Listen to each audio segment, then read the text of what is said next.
My grandfather passed away 3 years ago, leaving behind a house that had been in our family for over a century. It stood on a hill overlooking our town, a silent, weathered giant. No one in the family wanted it. It was too old, too remote, and frankly, a little creepy. My parents talked about selling it, but the paperwork was a nightmare. So, it sat empty, collecting dust and memories.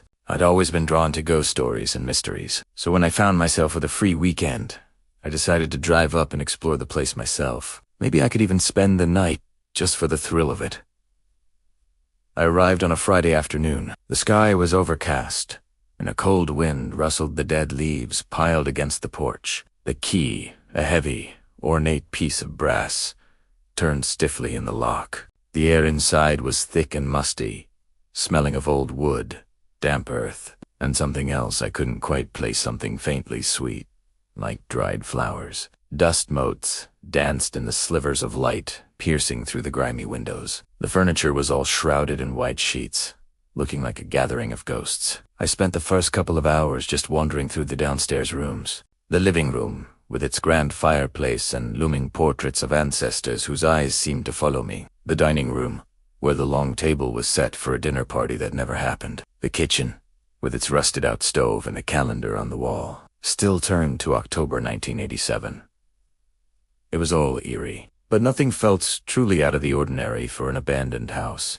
My grandfather was a collector of oddities. He had shelves of old books, strange trinkets from his travels, and countless photo albums. I started looking through one, filled with black and white pictures of family gatherings, and that's when I noticed something strange. In the background of several photos, taken in different years, there was a door, a dark, solid wood door that I didn't recognize. I retraced my steps, checking every wall on the ground floor. It wasn't there. Puzzled, I went upstairs. The second floor had 4 bedrooms and a bathroom. I checked them all. Standard, dusty rooms. But as I walked down the hallway, my hand brushed against the floral wallpaper. It felt loose in one spot. I peeled it back a little, and my heart skipped a beat.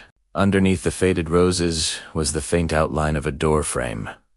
Someone had wallpapered over a door. My curiosity was now a raging fire. I ran back to my car, grabbed a utility knife from my toolbox, and carefully started cutting away the old paper. It took me almost an hour, but finally, it was revealed. A dark, wooden door, just like in the photos. There was no handle, no keyhole, just a small, tarnished brass knob.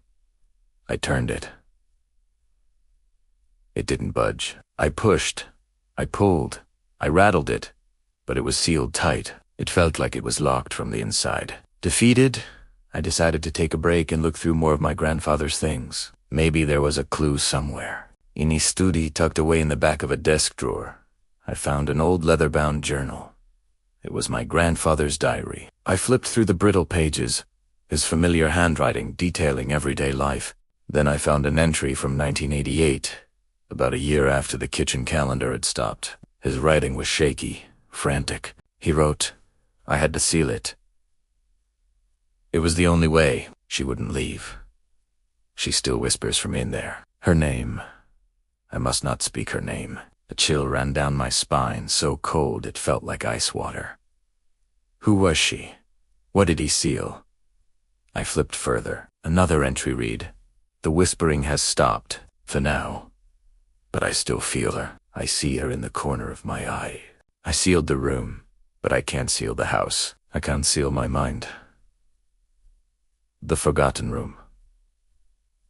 That had to be it. My grandfather had sealed a room in his own house. As dusk settled, the house grew darker and more menacing. The wind howled outside, and the old structure groaned and creaked. I decided I wasn't brave enough to spend the night after all. As I was packing my bag to leave, I heard it, a faint sound coming from upstairs. It sounded like a music box, a delicate, tinkling melody that was both beautiful and deeply unsettling. It was coming from behind the sealed door. I crept back up the stairs, my phone's flashlight beam cutting through the oppressive darkness. I pressed my ear against the cold wood of the door. The music box was clearer now, and then, underneath the melody, I heard something else. A whisper, a soft, sibilant sound, like a woman humming. I couldn't make out any words, but the intent was clear. It was a lullaby.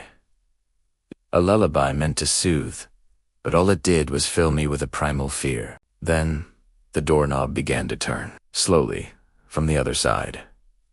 My blood ran cold. I stumbled backward, my heart pounding in my chest like a drum. I didn't wait to see what would happen next. I turned and fled. I ran down the stairs, not caring if I tripped, not looking back. I burst out of the front door into the cold night air, gasping for breath. I jumped in my car, fumbled with the keys, and sped away from that house on the hill. I never went back. My parents eventually sold the property to a developer who planned to tear it down. I never told them what I found. How could I? How could I explain the wallpapered over door, my grandfather's terrified journal entries, the music box, and the whispering? Sometimes, late at night, when my own house is quiet, I think I can still hear that faint, tinkling melody. And I wonder, when they tore down the old house, did they find the forgotten room?